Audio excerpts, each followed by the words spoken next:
Two of the most powerful men on earth sitting face to face.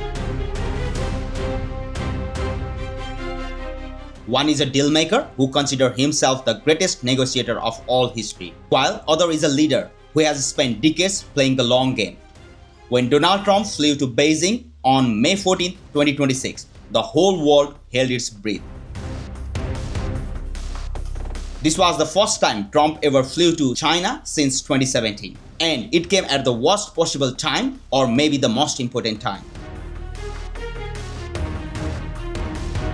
A war in the Middle East. Oil prices through the roof.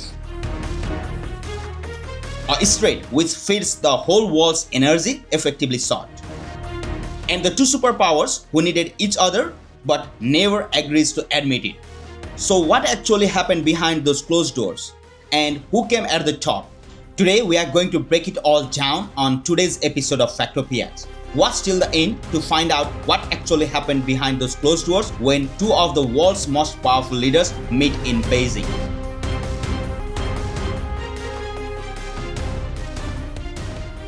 To understand this meeting, you have to go few months back.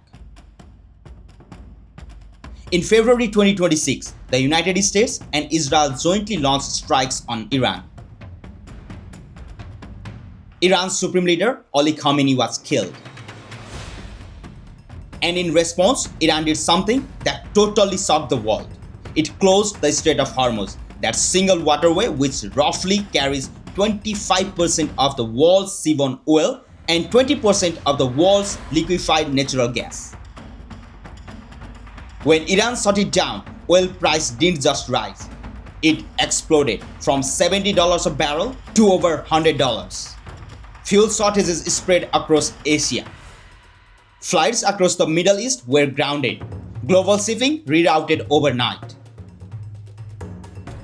Right after, the whole world was in crisis mode, and America needed help so desperately. Now, here is where China's role becomes more critical and more crucial. China has enormous influence over Iran. It buys Iranian oil.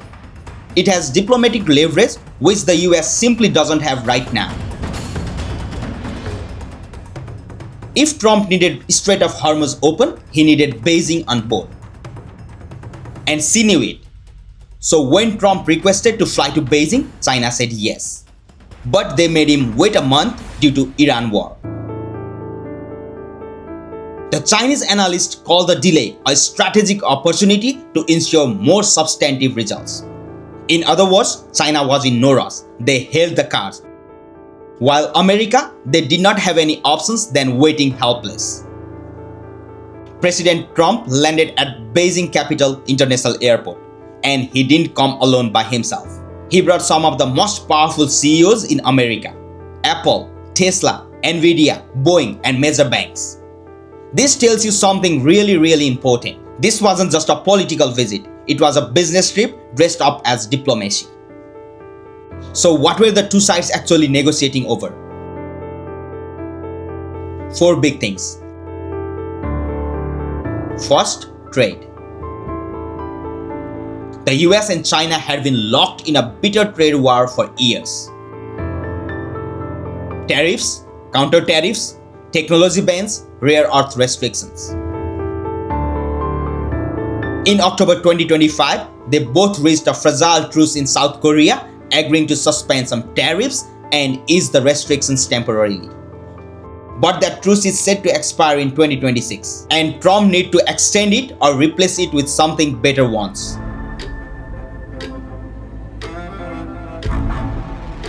Second, Iran. This was Trump's most urgent need. More than 60% of the Americans disapproved the Iran war by the time of the summit. The ceasefire was shaky. The Strait of Hormuz was still barely open. And the Islamabad peace talks, it already collapsed. Trump needed China to press Iran towards a deal which he could call a win. And it must happen before November midterm election. Third, Taiwan. This is always the most dangerous item on the agenda.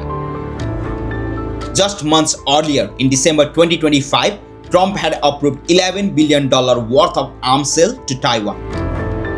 Beijing was furious. Xi made his position crystal clear at the summit. He warned Trump that mishandling Taiwan would put entire US-China relationship into the great jeopardy. That's diplomatic language, but the message was unmistakable. Fourth, technology. AI, semiconductors, and rare earth.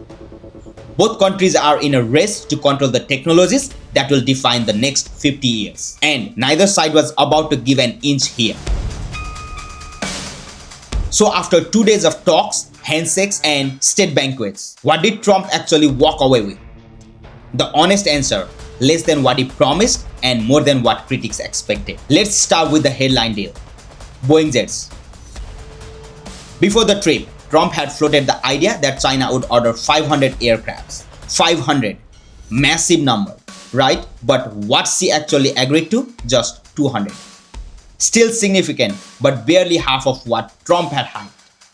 When Trump left Beijing, he spun it perfectly. Xi is going to order 200 jets, 200 big ones. But back in America, Boeing stock fell by 4%. Investors weren't impressed. On trade, both sides agreed to continue their fragile truce. China agreed to resume US beef imports, lift suspensions on American agricultural products, and continue purchasing US exports. But crucially, nothing was signed. Nothing was locked in. The two sides couldn't even agree on the exact details of what was announced. NPR reported that a week after the summit, the US and China were still giving different interpretations over the same deal. On Iran, there was a glimmer of progress. Trump claimed that Xi had offered to help reopen the Strait of Hormuz. China didn't exactly confirm that, but didn't deny it either. And the fact that China's foreign minister had hosted Iran's foreign minister just before the summit. This suggested Beijing was quietly applying pressure. On Taiwan, no breakthroughs, no concessions. Just a stark warning from Xi and an awkward silence from Trump. One expert put it plainly, a superficial ceasefire largely to China's advantage. Euronews called it underwhelming. From a US perspective, there was no grand breakthrough, no dramatic deal, no Hormuz resolution. Just a stabilization of relations and a vague promise to again meet in the fall. So let's ask the real question, who actually came out ahead? If you look at the raw facts, China did. Xi hosted Trump on his own soil. That alone is a symbolic win. It signals China is a peer, not a rival to be lectured, not a country to be bullied with tariffs. China got a stabilized trade relationship without making major structural concessions. It positioned itself as an indispensable broker in the Iran crisis. It helped China to gain enormous diplomatic credit in Washington. That also without actually committing to anything firm. And on Taiwan, Xi drew a line and Trump didn't cross it. But here is the thing, Trump got something too, even if that's smaller than what's advertised. He got Boeing jets, he got agricultural deals, and also he got a photo opportunity that makes him look like a global statesman. And he got a fragile but real de-escalation with the world's second largest economy. In the language of superpower rivalry, that's not nothing. The deeper truth here is that this summit was never going to solve anything. These two countries are locked in what historians call a Thucydidean rivalry, or rising power challenging a ruling power. History tells us those rivalries usually end badly. What this summit did was slow the clock slightly. And in 2026, with a war in the Middle East, oil above $100, and nuclear neighbors India and Pakistan still recovering from their own clashes, slowing this clock might be the best anyone can do. Trump and Xi will meet again later this year. The Strait of Hormuz situation is still unresolved. The trade truce still has an expiry date, and Taiwan is still the one issue that could change everything.